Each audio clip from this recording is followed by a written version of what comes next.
The Windy City, Chicago, wakes up under a blanket of cold gray clouds. It's early October 2025, and the air bites with that crisp autumn chill that makes you feel alive, but a little on edge, too. Skyscrapers pierce the clouds like silver knives. Horns blare in traffic. Steam rises from sewer grates. The smell of roasted peanuts and hot dogs mixes with exhaust fumes and morning coffee. Chicago's heartbeat, restless, relentless, echoes through every street. And right now, that pulse follows one woman. Alina Ramirez, 38 years old, CEO of Ramirez Tech Consulting, one of the city's most powerful self-made women. A sleek black SUV glides to a stop in front of a towering glass high-rise with the name Ramirez Tech Consulting gleaming across the entrance. The door opens, and Elena steps out. She's elegance and authority rolled into one. Charcoal gray pantsuit, crisp white shirt, high heels clicking against marble like a drumbeat of dominance. Her dark hair is pulled back into a perfect bun, her designer glasses framing eyes that have seen everything: poverty, sacrifice, betrayal, and learned to survive all of it. Her driver, Miguel, a man in his 50s with kind eyes, tips his hat. "Have a good one, Mr. Ramirez. Big meeting today?" "Always is, Miguel. See you at 5. She walks into the building like she owns it, because she does. The marble lobby glows under soft lights. A security guard greets her. "Morning, Miss Ramirez. Another day, another dollar." "More like another empire, Tom." She steps into the elevator. The mirrored walls reflect her image, sharp, composed, unstoppable. But for a moment, her eyes soften, because behind all that power, there's history. A memory flashes, a small apartment on the south side, the smell of factory oil on her father's clothes, her mother's tired hands serving dinner by candlelight because the electricity got cut again. Alina grew up in hunger and hustle. She built everything herself, no safety nets, no shortcuts. Now, she stands on the 45th floor, running a firm that advises Fortune 500 giants. But success doesn't erase family, and family can destroy everything.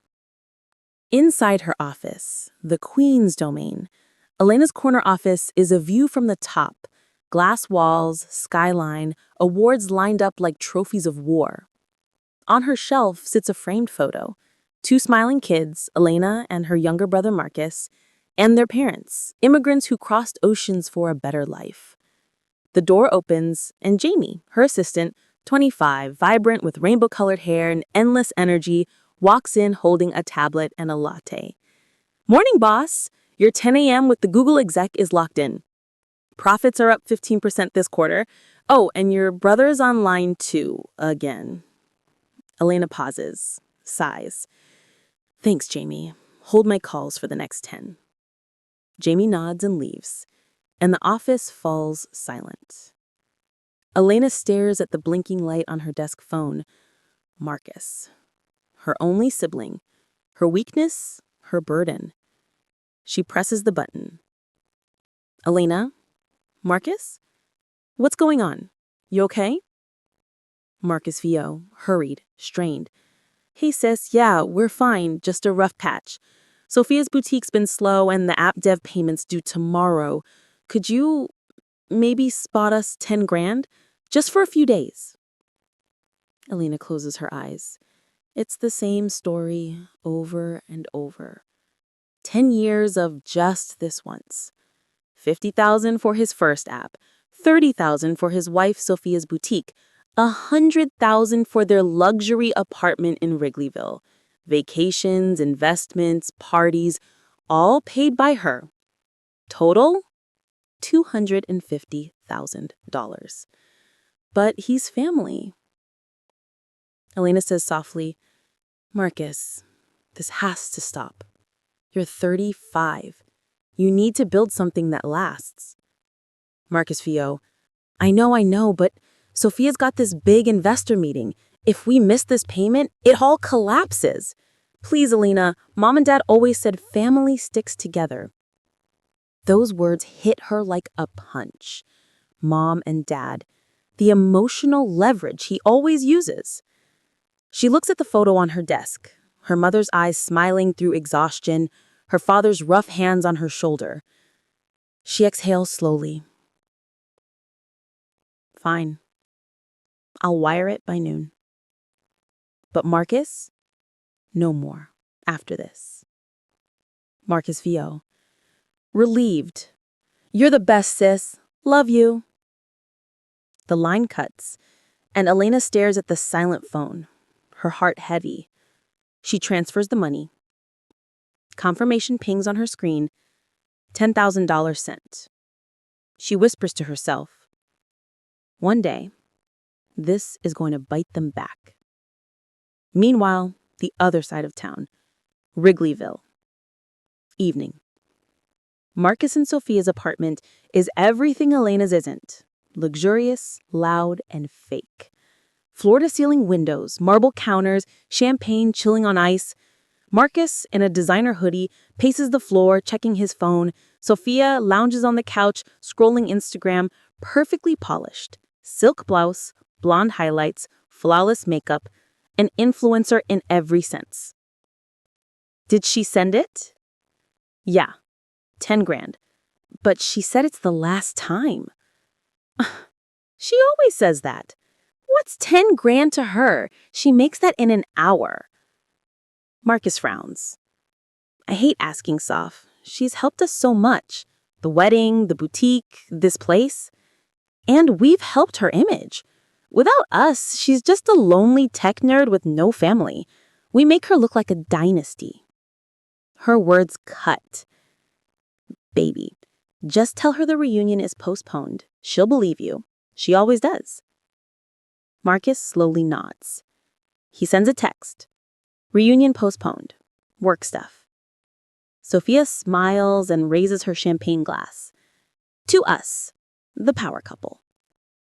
They toast, unaware that they've just declared war on the woman who built their world. Elena's home, the calm before the storm. That weekend, Elena sits on her porch in Oak Park sipping tea. Her home is modest, warm, the opposite of Wrigleyville Flash. She checks her mailbox. Bills, magazines, but no reunion invite. Strange. She texts Marcus. No reply. Hours pass. She calls Aunt Rosa. Mija, it's at Marcus's place. Big dinner, fancy crowd.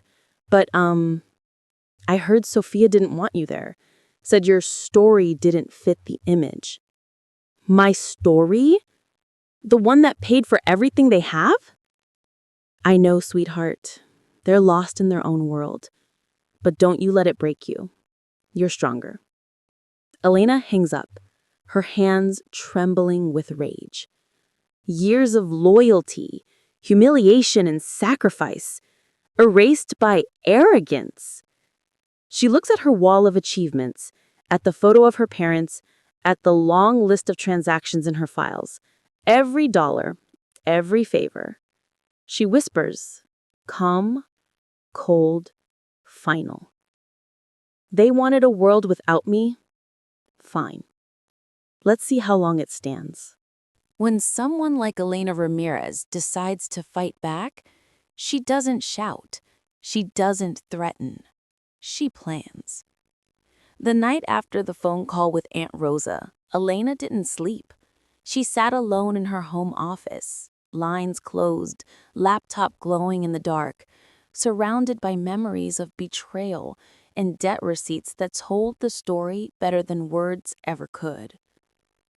Every transaction, every bank transfer, every "thank you, sis" message, now a weapon.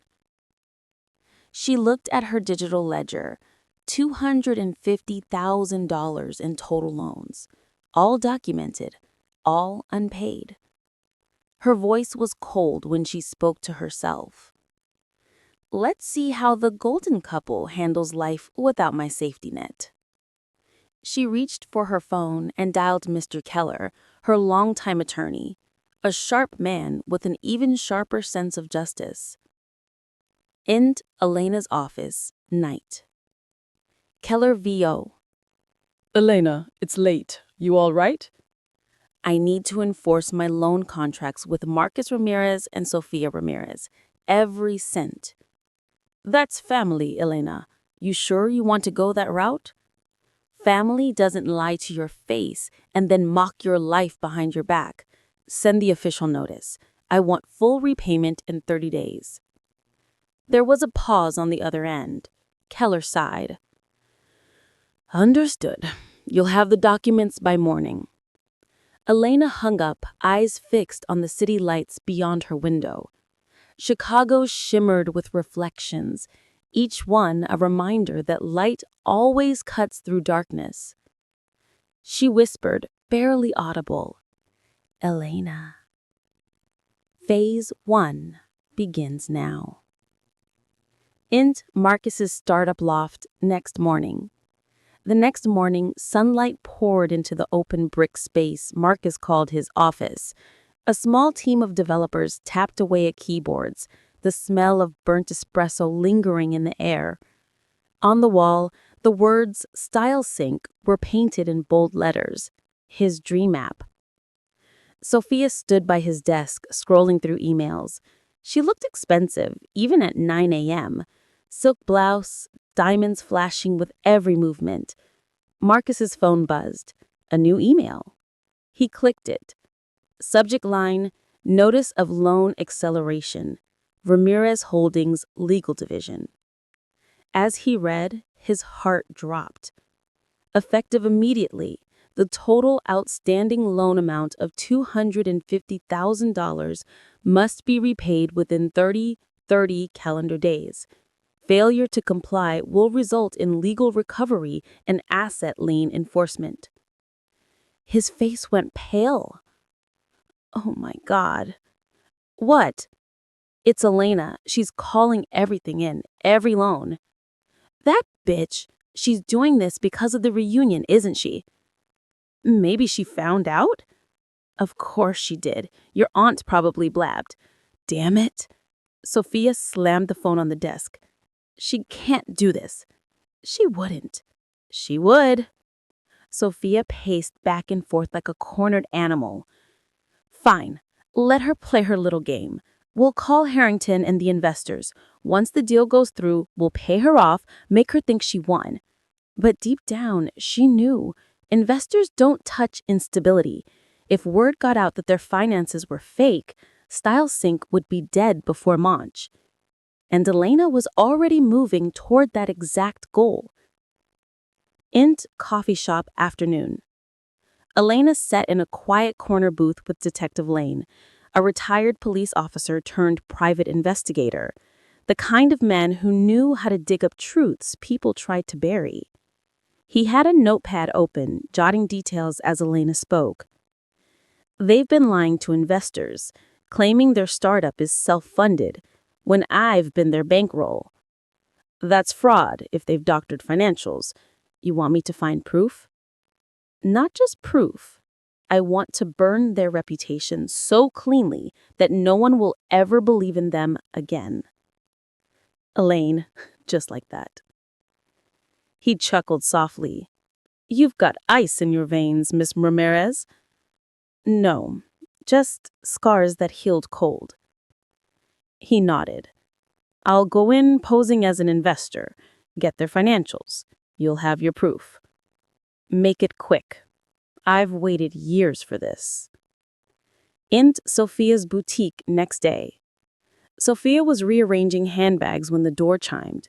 A well-dressed man stepped inside, Lane disguised as Victor Hale, venture capitalist. He extended a card. Miss Ramirez, pleasure to meet you. I've heard about Style Sync through mutual contacts. I'm interested in possible funding. Sophia's eyes gleamed. Oh, that's wonderful. We've been looking for strategic investors. Let's schedule lunch tomorrow. My husband will be thrilled. Lane smiled. Perfect. I look forward to hearing your vision.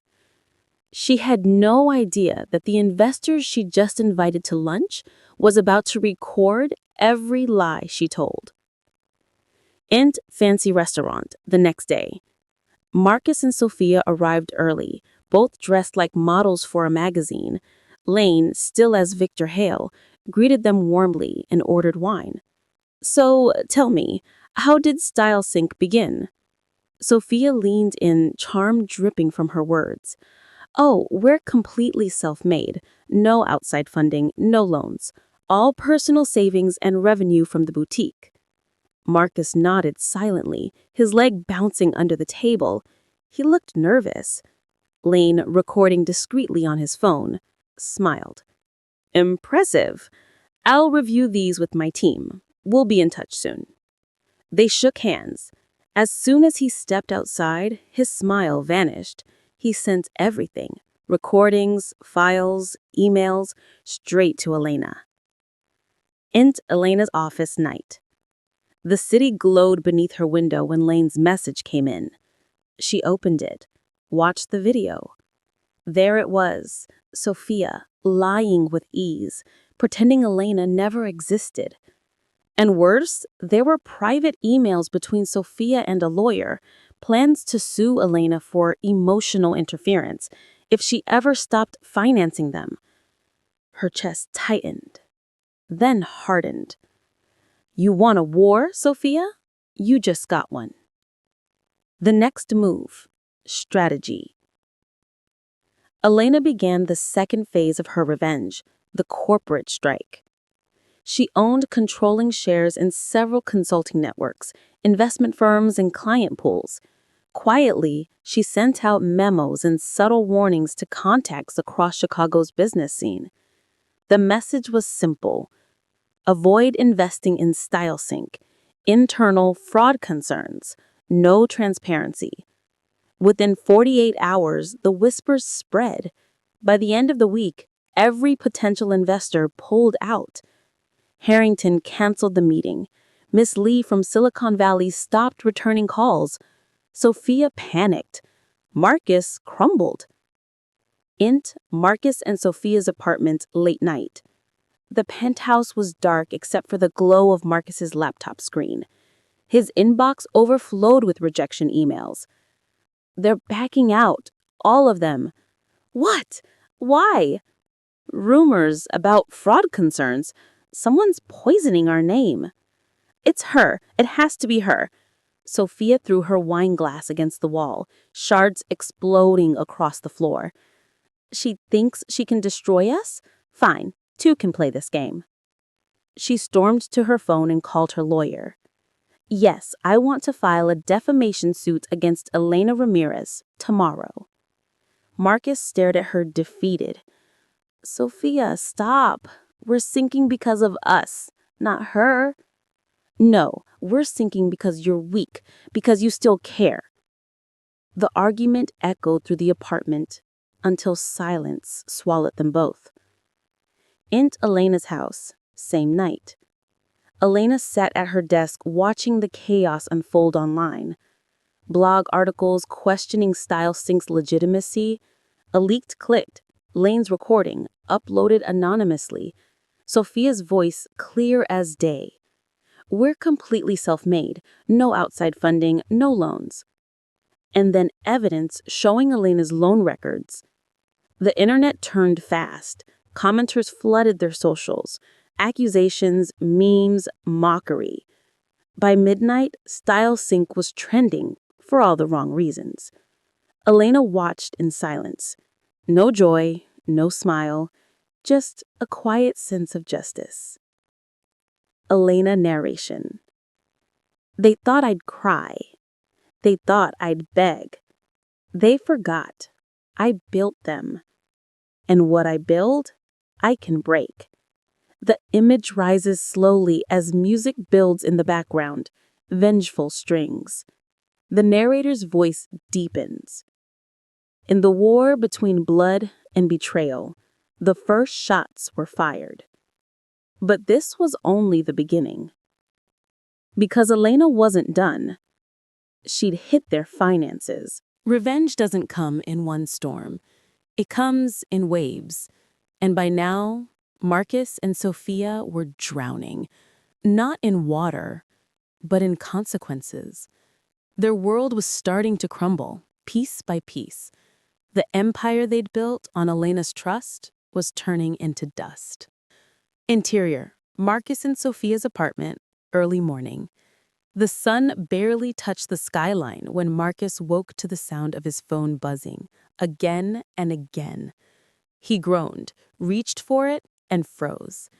The headlines made his blood run cold. Startup couple exposed. Fraud allegations rock-style sink. Sofia Ramirez lied to investors. Leaked audio proves it.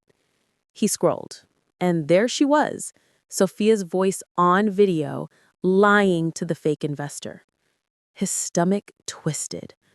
Oh, no. No, no, no. Sofia came out of the bedroom, wearing a silk robe, hair messy, eyes wild. What's wrong now? Marcus showed his phone. This. We're everywhere. The video's viral. She snatched it, her face draining of color. Who leaked this? You know who. Elena. She's behind everything. Sofia's hands trembled as she threw the phone on the couch. She's not going to win. I'll sue her. I'll drag her name through every court in the country. Marcus stared at her, not with anger, but with something worse. Disgust. Don't you get it, Sofia? She doesn't care about money or lawsuits. She's after our souls. Interior, Elena's office, same time. Meanwhile, Elena sat in her office, sipping her coffee, watching the storm she had created unfold on social media. Every headline was another step closer to her victory. She didn't smile. She didn't celebrate. She simply whispered, "One more push, and they'll destroy each other." She opened a file. Final phase. Divide. Inside, her plan was laid out like a chessboard. Emails, phone transcripts, financial leaks, all leading to one goal. Make Marcus and Sofia turn on each other. And it was already working. Interior, Marcus's office, afternoon. Marcus was at his desk, his face pale, eyes hollow. He stared at the numbers. Investors gone, lawsuits pending, employees quitting. He clicked an email that made his heart stop. Subject: loan repayment default, court filing initiated. Sender: Keller and Associates, on behalf of Elena Ramirez. He slammed his laptop shut. God damn it! Sofia burst into the office. What now? Marcus showed his phone. This. She filed the lawsuit. She's going after us. Everything we own. Sofia blinked in disbelief. She wouldn't dare. She already did. He stood up, fists shaking. You told me this wouldn't happen. You said you could handle her. Don't you dare blame me. You're the one who kept her money tied to this business. They stood inches apart, shouting over each other, their voices echoing off the walls. You said we didn't need her. You said she'd never fight back. I didn't think she'd turn into a monster. Marcus laughed bitterly. No, Sofia. She didn't turn into a monster. We did. Silence fell, sharp and heavy. Sofia turned away, tears glistening in her eyes, but her voice was cold. Then maybe it's time one of us survives. Marcus frowned. What's that supposed to mean? It means if someone has to take the fall, it won't be me. Interior, Elena's house, late evening. Elena sat by her fireplace, laptop open. Detective Lane was on a video call, smirking slightly. Just as you predicted, they're blaming each other. Good. The collapse is always faster when trust is already broken. You're cold, Ms. Ramirez. Not cold, just done being the fool. She closed her laptop and leaned back, her eyes reflecting the flickering flames. Elena's narration. Revenge isn't fire. It's ice. Fire burns fast. Ice kills slow. Interior, Sofia's law office, next day. Sofia sat across from her lawyer, Ms. Delacroix, papers spread out across the table. You're suggesting we shift liability for the loans onto Marcus? Exactly. The funds were under his name. Let him take the hit. That could protect you, if you play innocent. Sophia smiled, thin and cruel. Oh, I can play innocent better than anyone. But what she didn't know, every word of that meeting was being recorded by her own assistant on Elena's payroll. Interior, Marcus's apartment, same night. Marcus was drinking, staring out the window at the Chicago skyline. When the knock came, he turned slowly. A courier stood at the door with a white envelope. "Mr. Marcus Ramirez, you've been served." He tore it open. Divorce papers. The room spun. No, she wouldn't. He sank onto the couch, the papers trembling in his hands. Sophia had filed for divorce, citing financial misconduct and emotional manipulation. Marcus broke in whisper, "She's throwing me to the wolves." And across town, Elena watched the news, a breaking headline flashing on screen. Sophia Ramirez files for divorce, blames husband for financial crimes. Elena closed her eyes. Checkmate. Interior. Courtroom, 2 weeks later. The courtroom was cold and sterile. Cameras flashed outside as Marcus walked in, face gaunt, bared untrimmed. Sophia arrived moments later, dressed in white, pretending to be the victim. Elena sat in the back row, unseen by most. The trial was brutal. Sophia's lawyers painted Marcus as a fraudster, a manipulator. Marcus, desperate, tried to expose Sophia's lies, but no one believed him. Then Kello stood. "Your Honor, my client, Miss Elena Ramirez, has additional evidence to submit." Gasps filled the room. Elena walked forward, calm and steady, a folder in her hand. These documents show both Sophia and Marcus falsified financial records, misused my funds, and attempted to erase my involvement from their company history. She placed the papers before the judge. Every transaction, every email, every signature. Sophia's face drained of color. Marcus lowered his head. It was over. The court finds Sophia Ramirez and Marcus Ramirez guilty of financial fraud. Both are hereby ordered to repay Miss Ramirez in full with damages. The gavel struck. The sound echoed like thunder. Elena turned and walked out without looking back. Interior. Elena's house, night. It was raining again. Elena stood by the window, watching lightning crack the sky. Her phone buzzed. A message from Lane. Lane text. "It's done. Sophia's boutique shut down. Marcus declared bankruptcy. They're finished." Elena stared at the message for a long time. Then she typed a single reply. "Elena, let them feel what betrayal tastes like." She set the phone down, and for the first time in years, she smiled. Not out of joy, but peace. Elena's final monologue. Elena narration. People think revenge is about anger. It's not. It's about balance. You don't seek to destroy them. You simply remind them who they destroyed first. I gave them my heart, my money, my loyalty. They gave me lies. So I gave them silence. Until silence became their sentence. Marcus and Sophia built their empire on my back. And in the end, I buried them under its ruins. The music swells, somber piano fading into quiet rain. Elena softly. Justice doesn't always wear a robe. Sometimes it wears red lipstick and a steady hand. When destruction is complete, silence takes over. And in that silence, Truth finally speaks. For months, Elena had waited for this moment, not with rage, but with precision. She hadn't screamed, she hadn't begged, she had planned. And now her enemies stood in ruins. Interior court hallway after verdict. The heavy wooden doors of the courtroom swung open. Sophia stumbled out first, reporters flashing cameras in her face, questions flying like arrows. "Mrs. Ramirez, any comment on the fraud verdict?" Sophia, snapping, "No comment." Her voice cracked, mascara running down her cheeks.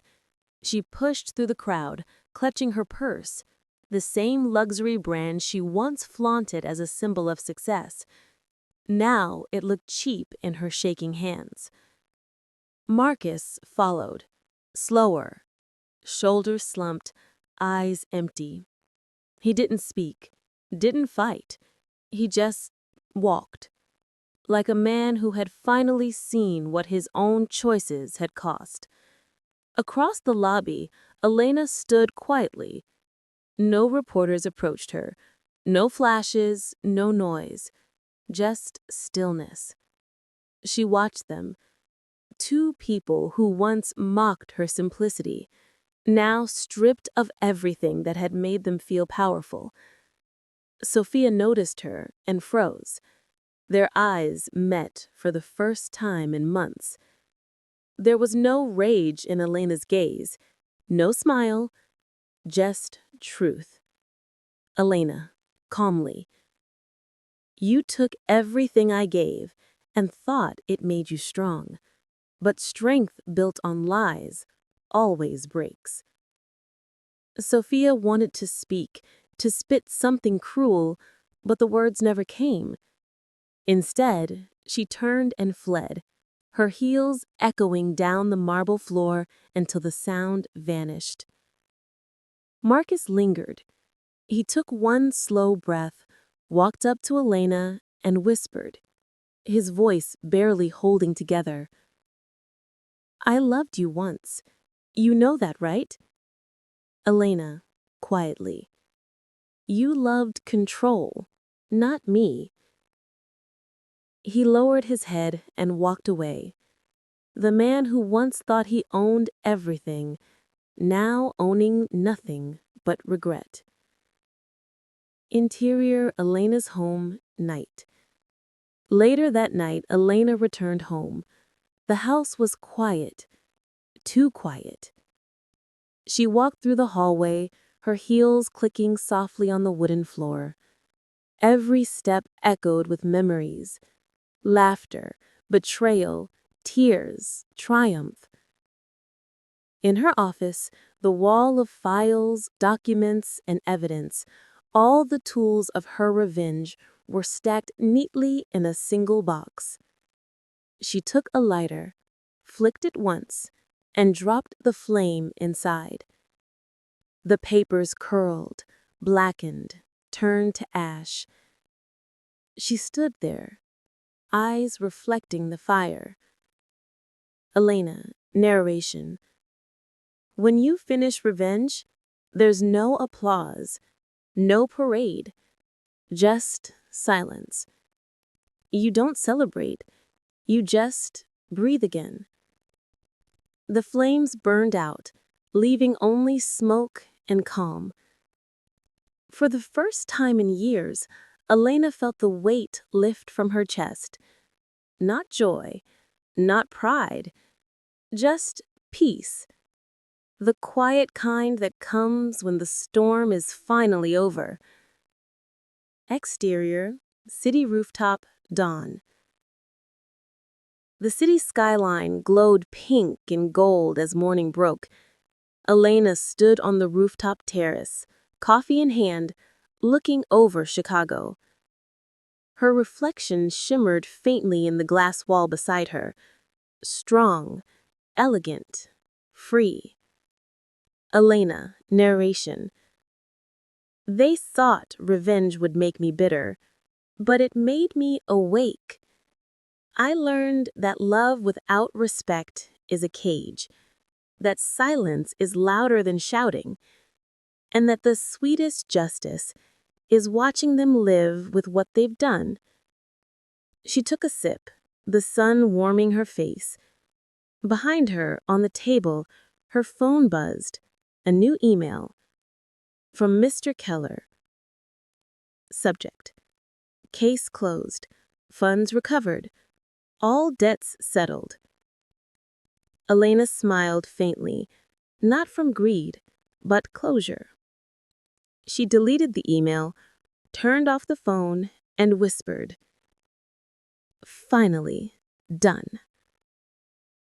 Montage: Their downfall. Soft instrumental montage narrated by Elena's voiceover. Sophia, spotted in tabloids, boutique shut down, drowning in debt, living in a rented apartment far from downtown, her friends gone, her pride shattered. Marcus, seen working quietly in a tech firm under another man's name. No company, no followers, no applause, just silence and endless guilt.